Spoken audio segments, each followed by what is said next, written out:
அனைவருக்கும் வணக்கம். வாழ்வாதாரம் அப்படின்னு சொன்னாலே நம்ம எல்லாருக்கும் முதல்ல ஞாபகம் வர்றது நம்மளுடைய பொருளாதாரம் தான். ஆனால் நம்மளுடைய இல்லற வாழ்வில் உண்மையான வாழ்வாதாரமே உங்களுடைய வாழ்க்கை துணை தான். அப்படி நீங்கள் உங்களுடைய வாழ்க்கை துணை கூட அமர்ந்து உணவு உண்ணும்போது கடைபிடிக்க வேண்டிய ஒரு சின்ன விஷயத்தை நாங்கள் சொல்கிறோம். சின்ன விஷயம்தான், ஆனால் பலன் அதிகம். அதனால சொல்லி பாருங்க. கணவன்: அன்னபூரணியே, தலைமுறை தலைமுறையாக எங்கள் வாழ்நாள் முழுவதும் உன்னை மதித்து உண்ணுகின்றோம். அறிவும் சத்தும் கொடு. என் குலத்திற்கே அன்னத்தை வற்றாத இருப்பாக செய்யும் ஆசி நல்குங்கள்.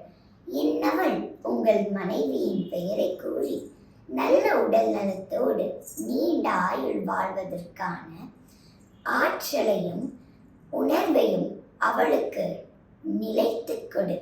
நான் என் வாழ்நாள் முழுவதும் என் மனைவி சமைத்த உணவையே உண்ணும் பாக்கியத்தை எனக்கு அமைத்து கொடு அப்படின்னு சொல்லி உங்கள் கையில் இருக்க உணவை உங்களுடைய மனைவியின் வாயில ஊட்டிவிடணும். மனைவி கணவனுக்கு கூறும் மந்திரம்: அன்னபூரணியே, தலைமுறை தலைமுறையாக வாழ்நாள் முழுவதும் நாங்கள் உன்னை மதித்து உண்ணுகின்றோம். அறிவும் சத்தும் கொடு.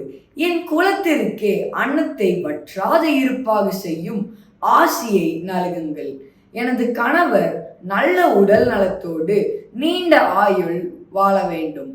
அதற்கான ஆற்றலையும் உணர்வையும் அவருக்கு நிலைத்து கொடு.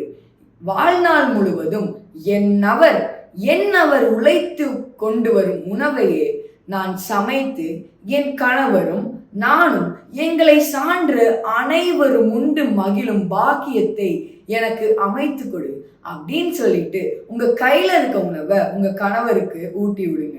இதை நம்ம தொடர்ந்து செஞ்சோம்னா நம்ம குடும்பத்துல மகிழ்ச்சியும் ஒற்றுமையும் நிலைத்து நிற்கும். அதற்காக நாங்களும் வேண்டிக்கிறோம். நன்றி, வணக்கம்.